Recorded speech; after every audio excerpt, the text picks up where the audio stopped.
BMR হচ্ছে basal metabolic rate. তো basal metabolic রেটটা হচ্ছে এরকম যে তুমি ধরো 24 ঘন্টা ঘুমাচ্ছ বা বেডে বসে আছো বা শুয়ে আছো, কোনো কাজ করতেছো না, অর্থাৎ তুমি পূর্ণ বিশ্রামরত অবস্থায় আছো। এরকম পূর্ণ বিশ্রামরত অবস্থায় তোমার কতটুকু শক্তি দরকার হবে সেটার পরিমাপক হচ্ছে বিএমআর। অর্থাৎ পূর্ণ বিশ্রামরত অবস্থায় মানব শরীরে ব্যবহৃত শক্তির পরিমাণকে বিএমআর বলা হয়। আর বিএমআই হচ্ছে বডি ম্যাস ইন্ডেক্স। এটা বলা আছে যে মানবদেহের গড়ন এবং চর্বির একটি সূচক নির্দেশ করে। মানে বিষয়টা এরকম যে আমাদের উচ্চতা অনুযায়ী ওজন কেমন, আমার উচ্চতা যদি হয় 6 ফুট, 6 ফুট উচ্চতায় আমার ওজন কেমন হওয়া উচিত, আমার 5 ফুট 10 ইঞ্চি উচ্চতা, সেই উচ্চতা অনুযায়ী ওজন কেমন হওয়া উচিত, আমরা 5 ফুট 2 ইঞ্চি উচ্চতা, সেই উচ্চতা অনুযায়ী ওজন আমার কেমন হওয়া উচিত, সেটার একটা মানদণ্ড হচ্ছে বিএমআই। তো প্রথমে আমরা বিএমআর নির্ণয় পদ্ধতিটা শিখি, তারপরে আমরা বিএমআই শিখব। মেয়েদের বিএমআর নির্ণয় এবং ছেলেদের বিএমআর নির্ণয়ের পদ্ধতি পুরোটা আলাদা। মেয়েদের ক্ষেত্রে 655 যোগ 9.6 গুণ ওজন কেজিতে, অর্থাৎ মেয়েটার ওজন কত সেটা কেজিতে এখানে লিখতে হবে, যোগ 1.8 গুণ উচ্চতা সেন্টিমিটারে, অর্থাৎ সেন্টিমিটার কত সেন্টিমিটার উচ্চতা মেয়েটা সেটা এখানে লিখতে হবে। এখানে উল্লেখ্য যে তোমাদের উচ্চতা সাধারণত তোমরা ইঞ্চিতে জানো, যেমন কেউ যদি 5 ফুট 10 ইঞ্চি উঁচু হয় তাহলে তার উচ্চতা হচ্ছে 70 ইঞ্চি, 12 ইঞ্চিতে 1 ফুট, 5 ফুটে 5 12 60 আর 10 70 ইঞ্চি। তো ইঞ্চির সাথে সেন্টিমিটারের সম্পর্ক তোমরা জানো হয়তো, যে আমরা জানি 1 ইঞ্চি সমান 2.5 সেন্টিমিটার, 2.57 অনেক জায়গায় লেখা আছে। তো তুমি 70 ইঞ্চিতে কত সেন্টিমিটার হও সেটা এখানে লিখবা। তারপরে এখানে বিয়োগ 4.7 গুণ বয়স লিখতে হবে তোমার বছরে, মাসে বা অন্য কিছুতে না, তোমার বয়সটা বছরে লিখতে হবে। এভাবে মেয়েদের বিএমআই নির্ণয় করা হয়। আর ছেলেদের ক্ষেত্রে 655 জায়গায় 66, 9.6 এর জায়গায় 13.7, 1.8 এর জায়গায় 5, তারপরে 4.7 এর জায়গায় 6.8। তো এখানে একটা উদাহরণ দিয়েছে যে একজন নারীর বয়স 33 বছর, উচ্চতা 165 সেন্টিমিটার এবং ওজন 94 কেজি, তার বিএমআর নির্ণয় করছে। ওই মানগুলো ঠিকঠাক বসায় দিয়ে তার বিএমআর নির্ণয় হয়েছে কত, 1699.3 ক্যালোরি। অর্থাৎ এই মহিলা যদি 33 বছর, এই মহিলা যদি পূর্ণ বিশ্রামরত অবস্থায় 24 ঘন্টা থাকে তাহলে তার মাত্র 1699.3 ক্যালোরি শক্তি প্রয়োজন হয়। আমরা একটু আগে কিন্তু পড়লাম একজন পূর্ণবয়স্ক মানুষের দেহে 2000 থেকে 2500 ক্যালোরি শক্তি দরকার হয়, ক্ষেত্র বিশেষে 3000 দরকার হয়, কিন্তু 1699 কেন? কারণ সে তো বিশ্রামরত অবস্থায় আছে, তার শরীরের অন্যান্য অঙ্গ নড়তেছে না, অর্থাৎ অত বেশি শক্তি ক্ষয় হচ্ছে না, সে কারণে 1699.3 ক্যালোরি শক্তি তার প্রয়োজন হলো। এখন দেখো, আমরা তো পূর্ণ বিশ্রামরত অবস্থায় থাকি না, আমরা যারা বসে শুয়ে থাকি তারাও কিন্তু একটু হাঁটাচলা করি। হ্যাঁ, সারাদিন তো আর রুমে থাকি না, একটু হাঁটাচলা করি। সে কারণে আমরা যদি পরিশ্রমী না হই তাহলে আমাদের কত ক্যালোরি শক্তি প্রয়োজন হয়, পরিশ্রমী হলে কত ক্যালোরি শক্তির প্রয়োজন হয়, এটা আমরা বিএমআর এর মানদণ্ড থেকে আমরা নির্ণয় করতে পারি। আমরা যদি পরিশ্রম না করি তাহলে আমাদের বিএমআর এর সাথে 1.2 গুণ করতে হবে, অতটুকু শক্তি দরকার হবে। আমরা পরিশ্রম না করলে বিএমআর এর সমান পরিমাণ শক্তি দরকার হয় না। কেন? কারণ আমরা একটু হাঁটাচলা করি, একদম শুয়ে বসে থাকি না, একটু হাঁটাচলা করি, ওই জন্য আমাদের হাত পা নড়াচড়া করে, সে কারণে কিন্তু শক্তিটা এই 0.2টা বেশি দরকার হয়।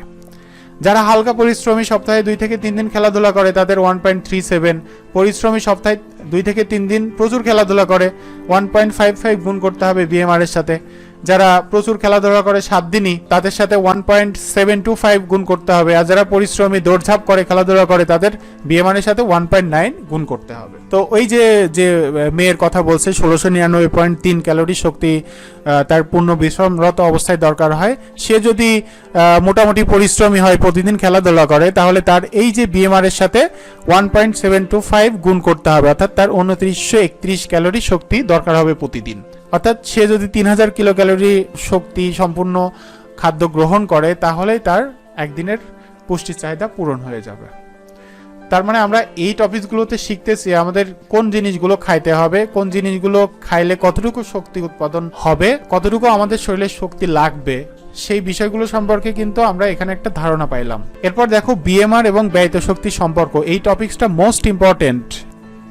দেখো এখানে আমরা দেখলাম যে একজন নারী যদি পূর্ণ বিশ্রামরত অবস্থায় থাকে তাহলে তার 1699.3 ক্যালোরি শক্তি দরকার হয়। তারপরে দেখলাম যে সে যদি পরিশ্রম করে তাহলে তার শক্তি দরকার হয় 3000 কিলো ক্যালোরি। বা 2931, 3000-এর কাছাকাছি। তো এই 1699 2931-এর কত ভাগ হয়? 60 থেকে 75 ভাগ হয়। অর্থাৎ আমরা যদি পূর্ণ বিশ্রামরত অবস্থায় থাকি সেটা হচ্ছে বিএমআর, কিন্তু আমরা তো পূর্ণ বিশ্রামরত অবস্থায় জীবনে থাকতে পারি না, সে কারণে আমাদের শক্তির চাহিদার 60 থেকে 75 ভাগ আমরা বিএমআর হিসাব করার মাধ্যমে আমরা নিয়ন্ত্রণ করতে পারি।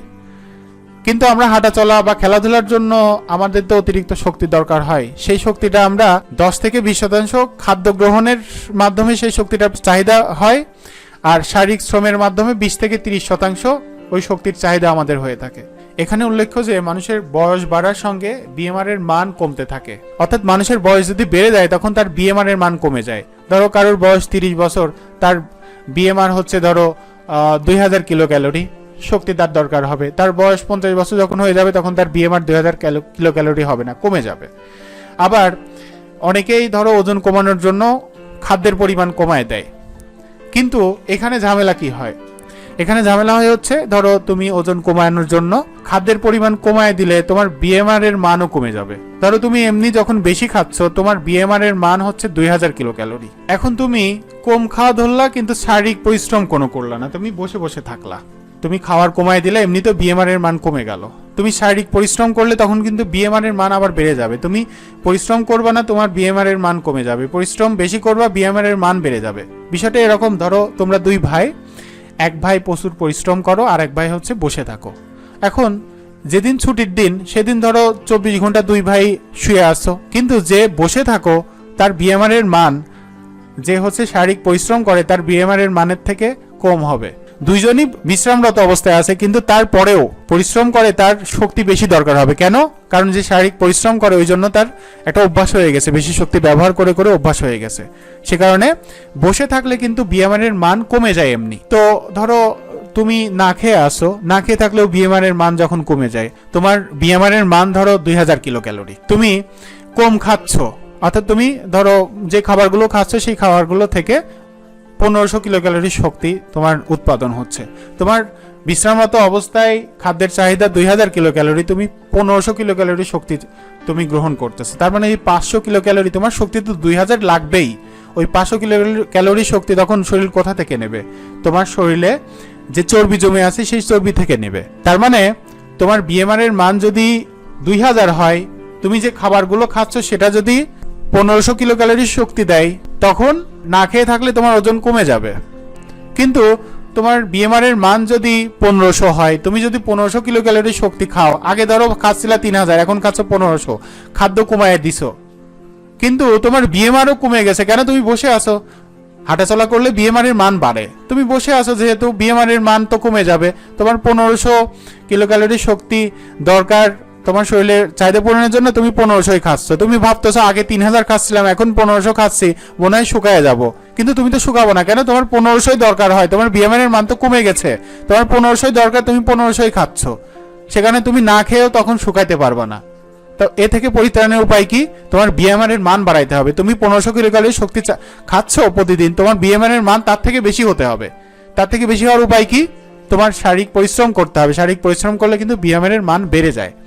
অর্থাৎ যারা ডায়েট কন্ট্রোল করো তারা যদি মনে করো যে আমি ঘরে বসে থেকেই ওজন কমায় ফেলবো, এটা সম্ভব না। তোমার কম খাইতে হবে, সাথে সাথে বিএমআর এর মান বাড়ানোর জন্য দৈনিক হাঁটাচলা, দৌড়ঝাঁপ এগুলো করতে হবে, ব্যায়াম করতে হবে। তাহলেই তুমি কম খেয়ে শুকাইতে পারবে, না হলে কিন্তু কম খাইলেই তোমার ডায়েট কন্ট্রোল হবে না।